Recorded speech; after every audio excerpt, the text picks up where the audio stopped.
Tercer dia a Viena. Comencem per un lloc que no vàrem poder anar l'anterior dia, el Parlament d'Àustria.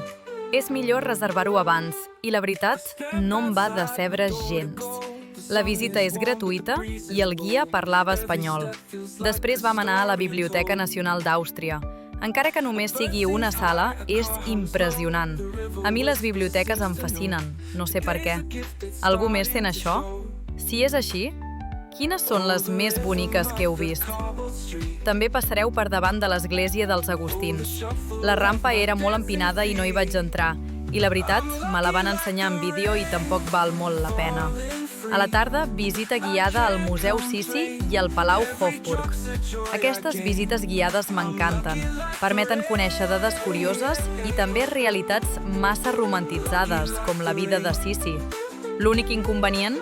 Zones empedrades. La guia insistia a complir l'horari i no m'esperaven. Molta gent se'm posava al davant i em tapava la vista. Quina amabilitat, no? Després vam anar a la catedral de Sant Esteve, però cal saber que a les 5:30 gairebé tot està tancat. Aprofitem per menjar un gelat, i a les 7:30 ja buscàvem on sopar. Un horari molt diferent del nostre. Aquí comencem el vermut. I jo, a les 10, ja no podia més. I res, fins al pròxim.